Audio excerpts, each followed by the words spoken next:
The commercial real estate industry in North Texas is not without its challenges: construction costs, labor shortages, lending hurdles, increasingly scarce land, and stiff competition.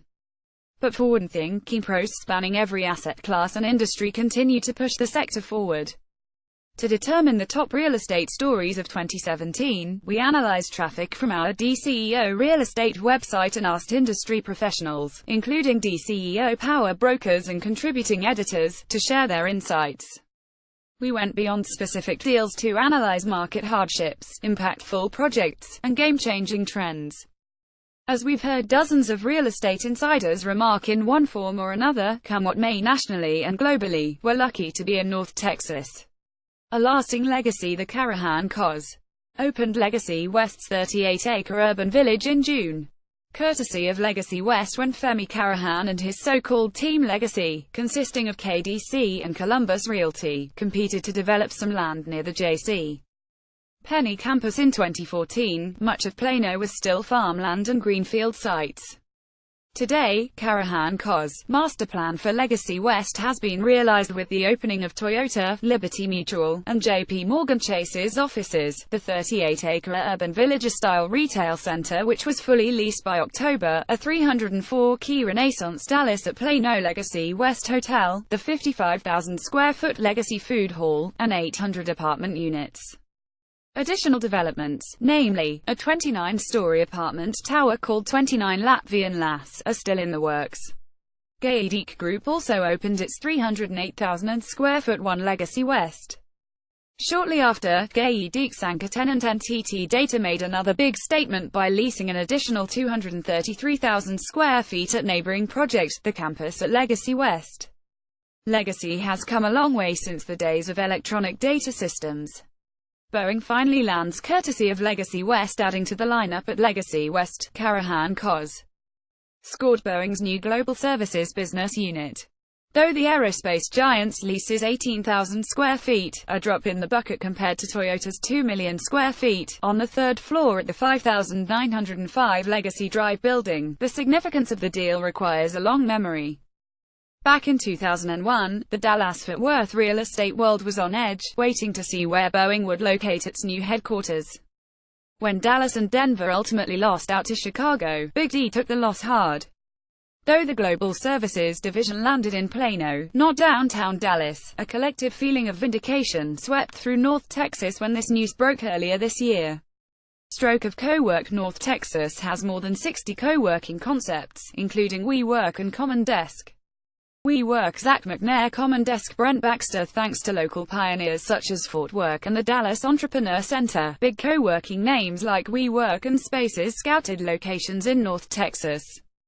New York-based Serendipity Labs co-working excited Craig Hall so much that he not only leased it 29,000 square feet in KPMG Plaza, but also invested in the concept.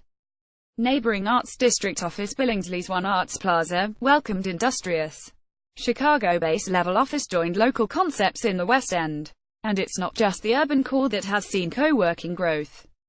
Shortly after WeWork opened its southern headquarters in Thanksgiving Tower, it made plans to expand to Legacy West and Fort Worth's Clear Fork. After opening the McKinney Avenue location in late 2016, Regus Spaces leased more than 20,000 square feet at Granite Place in South Lake. Illinois-based 25N Co-working opted to open its first location outside its home market at Stoneleigh Cos's Waterford Market in Frisco. Hometown concept Common Desk has expanded aggressively, opening Fort Worth and Plano locations to join its Oak Cliff office and its Deep Ellum flagship. At press time, 61 co-working spaces were calling DFW home. Gateway status. Foreign investors have been flocking to gateway cities such as New York and Los Angeles for decades. But over the last couple of years, Texas, and Dallas, in particular, has become a safe haven for foreign money. Texas now outshines California in the national average for foreign investment as a percentage of total sales, according to CoStar. In 2016, foreign buyer sales in Texas topped $5 billion, and at press time 2017 looked to be similar. Though DFW fell slightly from past years in PwC and ULI's Emerging Trends in Real Estate report, the region still ranks as the sixth best U.S.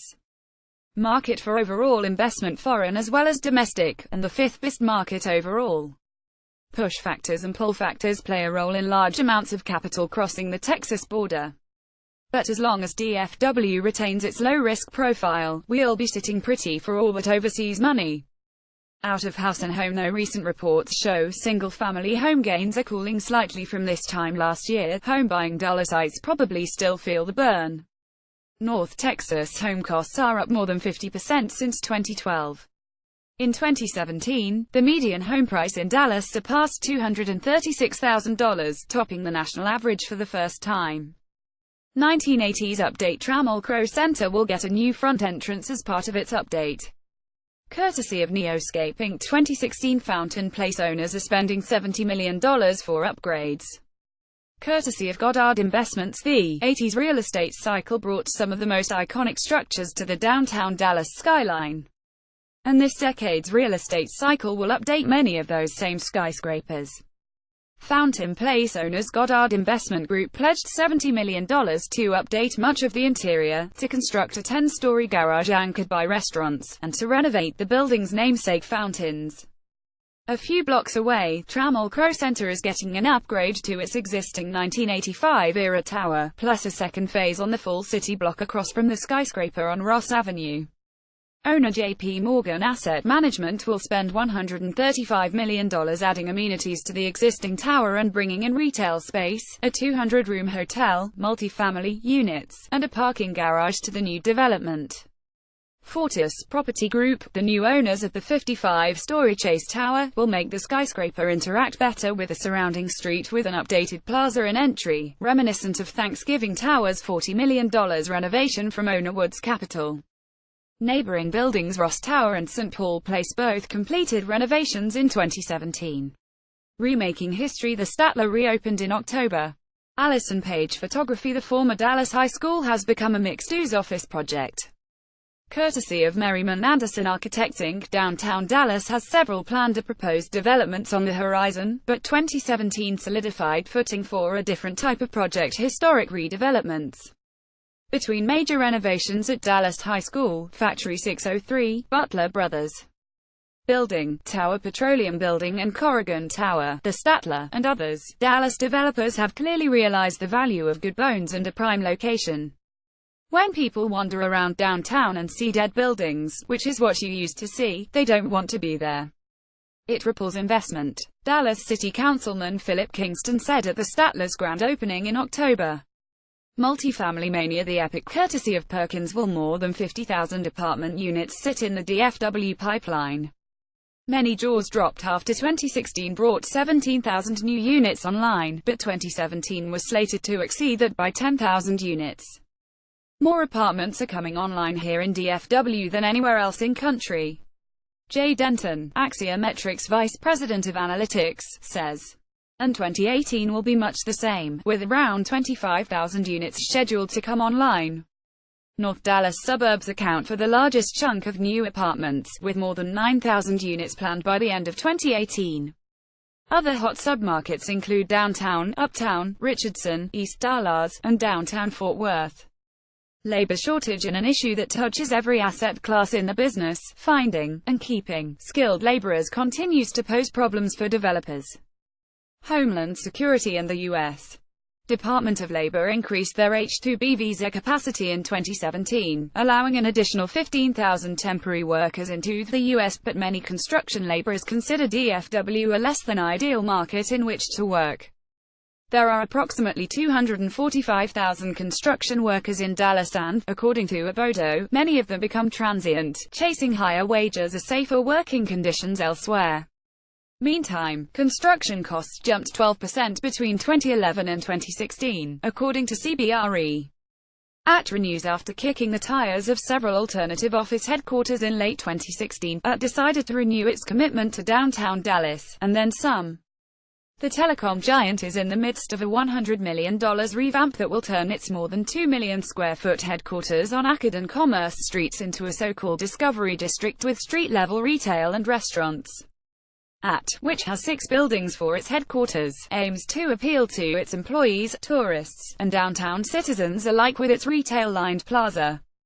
True to its promise to pull out all the stops, the Dallas City Council agreed to finagle the surrounding streets to make the district more pedestrian-friendly, including closing and narrowing some streets while making other one-way streets two-way. Renovations are scheduled to be completed by the end of 2019.